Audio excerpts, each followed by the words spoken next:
नमस्कार जी सारा ने। कहीं एक परफेक्ट माँ बनने के चक्कर में आप भी एक बड़ी गलती तो नहीं कर रही हैं जिसकी तरफ आप ध्यान ही नहीं दे रही। एक माँ की सबसे बड़ी उलझन पता है क्या होती है? कभी आपने गौर किया है, बच्चा सुबह उठते ही कोई शरारत कर देता है, दूध का गिलास गिरा देता है, स्कूल जाने में देर करता है या फिर होमवर्क नहीं करता है और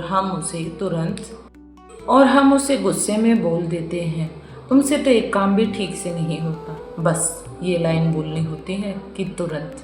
कभी कभी तो गुस्सा इतना बढ़ जाता है कि हम बच्चे को मार भी देते हैं और फिर बच्चा चुप भी हो जाता है। वो रोते रोते हमारे पास से चला जाता है और कुछ देर बाद जब घर शांत होता है तो वही माँ अकेले कमरे में बैठकर सोचती है, आखिर मैंने अपने बच्चे को क्यों मारा। और फिर बैठे बैठे उसकी आंखों से आंसू निकल आते हैं। परेशान हो जाती है, करे भी तो क्या करे। गुस्से में उसने मार तो दिया, लेकिन क्या वो मारना चाहती थी? क्या वो अपने बच्चे को परेशान करना चाहती थी? नहीं। कई बार ऐसा होता है कि हम अपने बच्चों को गुस्से में मार देते हैं, बच्चा उसको मार को भूल भी जाता है, लेकिन उस टाइम पे जो आपने वो डरावना सा भयानक सा चेहरा बना रखा है, जो आपके फेस के एक्सप्रेशन हैं, क्या बच्चा उन्हें भूल पाएगा?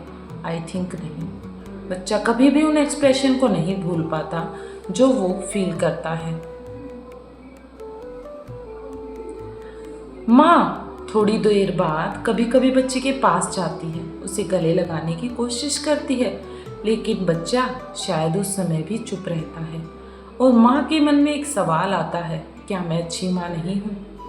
अगर आपके साथ भी कभी ऐसा हुआ है तो सबसे पहले खुद को बुरी माँ समझना बंद कर दीजिए, क्योंकि माँ बनना आसान नहीं है। माँ बनना एक टफ काम है। घर संभालना, बच्चों को संभालना, खाना बनाना, उनकी पढ़ाई देखना, उनकी आदतें सुधारना और इन सब के बीच खुद को संभालना, ये एक बहुत बड़ा टास्क है।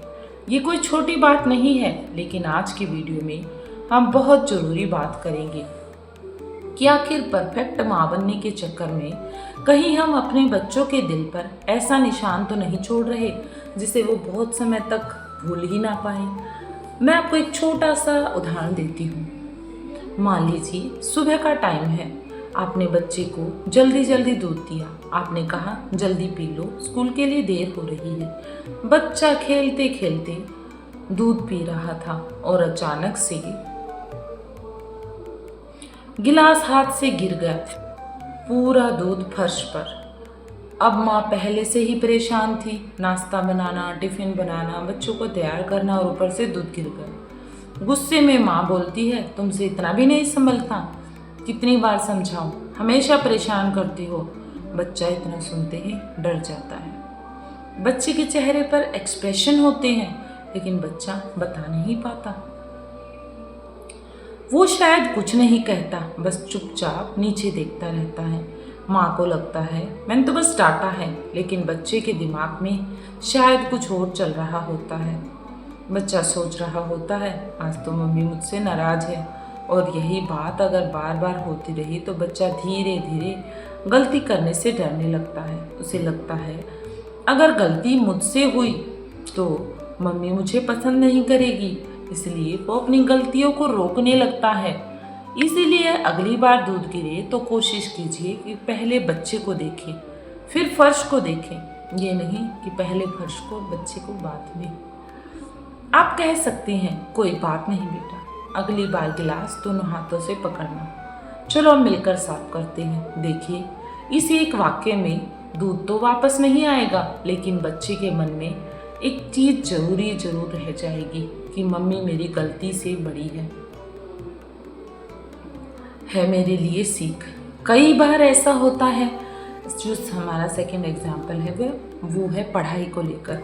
कई बार हमारे घरों में ऐसा होता है, बच्चे के टेस्ट में कम नंबर आते हैं, कभी कभी बच्चों के 10 में से 5 नंबर आते हैं, तो कभी कभी 0, 2 इस तरह से भी नंबर आते हैं। आपने सोचा होगा इस बार उसके अच्छे नंबर आएंगे, लेकिन उसके तो कुछ भी नंबर नहीं आए। आपने गुस्से में कहा, देखो शर्मा जी के बेटे के इतने नंबर आए हैं और तुम्हारे सिर्फ इतने। बच्चा चुप। अब फिर कहती हो तुम पढ़ते ही नहीं हो। बच्चा शायद किताब खोलकर बैठ जाए, लेकिन उसके मन में एक अजीब सी कंपैरिजन शुरू हो जाती है। किसके बीच? उस बच्चे की दूसरे बच्चे के साथ। कि क्या मैं दूसरों से कम हूँ? और ये माँ की चिंता गलत नहीं है। हर माँ चाहती है कि उसका बच्चा पढ़े, आगे बढ़े और जिंदगी में सफल हो। लेकिन बच्चे को सिर्फ नंबर से देखने के बजाय ये देखना भी जरूरी है कि उसे किस चीज़ में परेशानी हो रही है, कौन सा विषय समझ नहीं आ रहा है, वो पढ़ाई से भाग क्यों रहा है। क्योंकि कभी कभी बच्चे को डांट नहीं, छोटी सी हमारी समझदारी ही समझदार बनाती है। कभी कभी बच्चे को साथ बैठने वाले इंसान की जरूरत होती है। आप कह सकती हैं कोई बात नहीं, इस बार नंबर कम आए, कोई बात नहीं, चलो देखते हैं कहाँ गलती हुई, अगली बार इसे बेहतर करेंगे। बस इतनी सी लाइन बोलनी है और बच्चे को यही लाइन सबक सिखाती है कि कम नंबर आए कोई बात नहीं, लेकिन मैं खुद कम नहीं हो गया, यही अच्छा है। कई बार ऐसा भी होता है, एक जरूरी बात जो हमारे साथ होती है कि बच्चा अचानक से घंटों रोने लगता है। कई बार बच्चा किसी छोटी छोटी बातों पर रोना शुरू कर देता है। कई बार वो खिलौने के लिए रोता है, तो कई बार वो मोबाइल के लिए जिद करता है, या बस मम्मी उसके पास नहीं बैठी है और बच्चा रोने लग जाता है। हम परेशान होकर बोल देते हैं, बस करो, कितना रोओगे, चुप हो जाओ, पूरा दिन थोड़े ना रोते रहोगे। और फिर हम अचानक से बोल देते हैं, ठीक है, चुप नहीं हो रहा तो रो ले, रोता रहे, मुझे कोई फर्क नहीं पड़ता। लेकिन छोटे बच्चे के लिए माँ की आवाज़ सिर्फ आवाज़ नहीं होती, उसके लिए माँ की आवाज़ सुरक्षा होती है। इसलिए जब बच्चा रो रहा है तो हर बार उसकी मांग पूरी करना जरूरी नहीं, लेकिन उसकी भावना को समझना बहुत जरूरी है। आप कह सकती हैं, मुझे तुम्हें वो खिलौना चाहिए और तुम्हें बुरा लग रहा है, लेकिन अभी हम खिलौना नहीं खरीद सकते, या फिर अभी वो खिलौना हमारे पास नहीं है। मतलब उसकी उस फीलिंग को एक्सेप्ट करें, उस भावना को स्वीकार करें, लेकिन गलत मांग जरूरी नहीं कि उसे स्वीकार करें, उसे समझाएं। ये फर्क एक माँ ही है जो मिटा सकती है। एक माँ के लिए बहुत जरूरी है। कई बार बच्चों को मारने के बाद माँ पछताती है। अब हम उस सिचुएशन की बात कर रहे हैं जो शायद 100 में से 90% महिलाएं ऐसी हैं जो ये काम करती हैं। बच्चे ने बहुत शरारत की, अपने कई बार समझाया, लेकिन बच्चा कहाँ मानने वाला था। बच्चा नहीं माना और आपने तुरंत जाकर उसे एक झापड़ लगा दिया।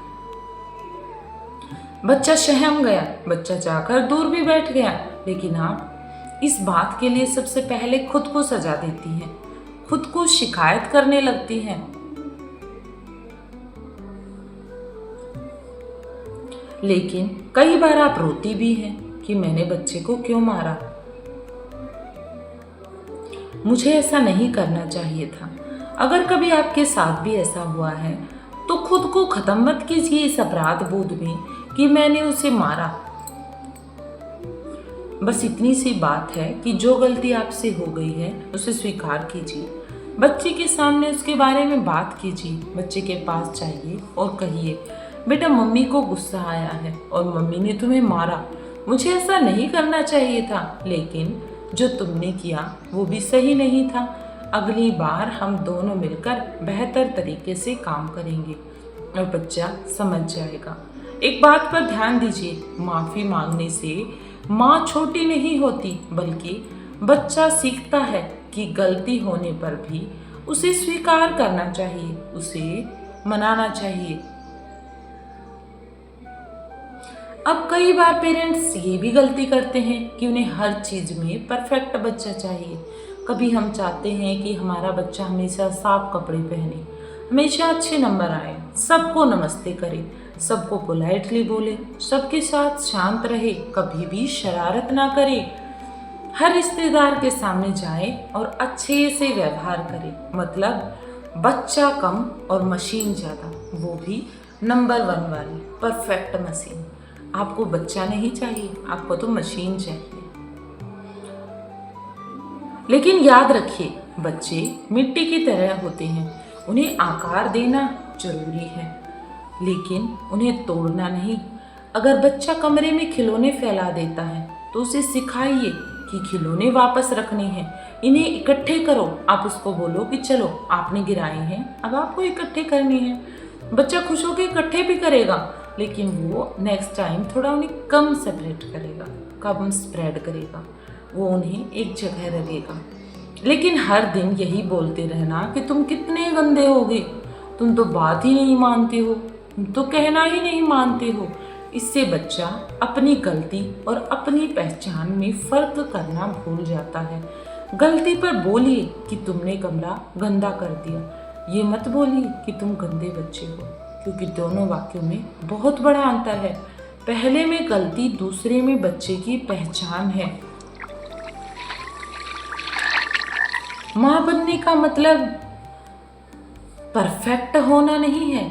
एक बात हमेशा याद रखना, बच्चे को परफेक्ट माँ नहीं चाहिए, उसे ऐसी माँ चाहिए जिसके पास वो अपनी गलती लेकर जा सके, जो उसकी गलती को समझ सके, जिससे वो डर कर नहीं विश्वास से बात कर सके, जिससे वो कह सके मम्मी आज मेरे साथ स्कूल में ये हुआ, मम्मी मुझसे गलती हो गई, मम्मी मुझे डर लग रहा है, मम्मी मुझे ये समझ नहीं आ रहा। और माँ उसे तुरंत जज करने की बजाय सुन ले, क्योंकि बच्चे बड़े होकर बहुत सारी बातें भूल जाते हैं। उन्हें शायद याद ना रहे कि उन्होंने 8 साल की उम्र में कौन से खिलौने पर जिद लगाई थी, कौन सी बात पर उनकी पिटाई हुई थी, कौन सी बात के लिए उन्हें बार बार डांटा गया था। लेकिन उन्हें याद रहता है तो वो व्यवहार जो हम उनके साथ करते हैं। तो अगर आप भी अपने बच्चों के साथ गलत व्यवहार करते हैं तो उस पर सुधर जाइए। बच्चों से पहले आपको ज़रूरत है।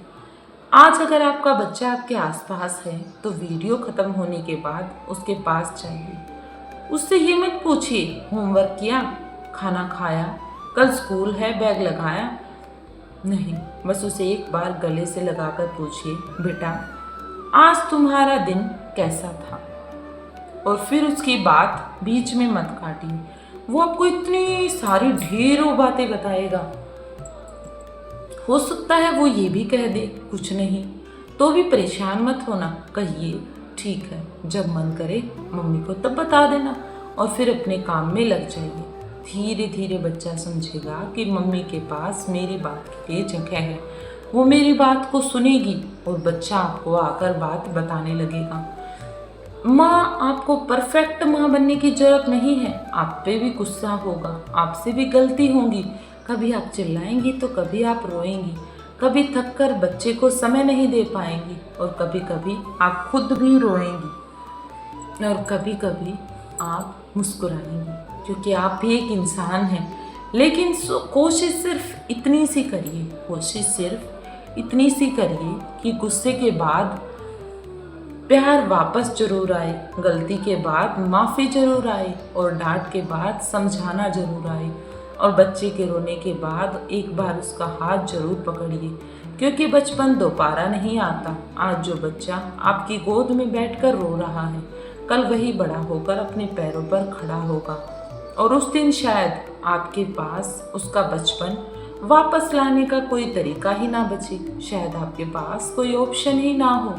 इसलिए सुधर जाइए। उसे सिर्फ अच्छा बनाने की कोशिश मत कीजिए। अच्छा बनाने की कोशिश में कहीं आप उसका सेल्फ कॉन्फिडेंस कम ना कर दें। उसे सुरक्षित, आत्मविश्वासी और प्यार महसूस करने वाला इंसान बनाने की कोशिश कीजिए। और अगर कभी आपको लगे कि मैं परफेक्ट माँ नहीं हूँ और मुझे परफेक्ट माँ बनना है, तो मुझे अपने बच्चे के लिए बेहतर बनते रहना है, तो आप बस खुद से ये बात कहिए कि मैं परफेक्ट माँ बनने की कोशिश करूँगी, धीरे धीरे करूँगी। अगर इस वीडियो की कोई एक बात आपके दिल को लगी हो तो कमेंट में सिर्फ इतना ही लिखिए कि आज से मैं अपने बच्चे को चुनूँगी, आज से मैं अपने बच्चे की सुनूँगी। और उस वीडियो को उस माँ तक जरूर पहुँचाइए जो हर दिन अपने बच्चे के लिए पूरी दुनिया से लड़ती है, लेकिन कभी कभी खुद से भी लड़ने लगती है। आप बुरी माँ नहीं हैं, आप सीखती हुई माँ हैं, जो हर चीज़ सीख रही है, लड़ना, झगड़ना, मनाना, रूठना, प्यार करना और अपने बच्चों की केयर करना। कभी कभी हमसे भी गलती हो जाती है और आपसे भी, लेकिन इस गलती के साथ मुस्कुराइए और अपने बच्चों के साथ कदम से कदम मिलाकर चलिए। आज की छोटी सी वीडियो में इतना ही। वीडियो अच्छी लगी हो तो लाइक करें, चैनल पर नए आए हैं तो सब्सक्राइब कर लें और कमेंट सेक्शन में जवाब जरूर दें। मिलते हैं नेक्स्ट वीडियो में नए टॉपिक के साथ। कोई बच्चा ऐसा है जो आपके पास परेशान है, कोई माँ परेशान है, तो उसके साथ इस वीडियो को साझा करें। और आपके पास भी अगर आपके बच्चे के लिए कोई शिकायत है, कोई समस्या है, तो आप हमारे साथ साझा कर सकते हैं।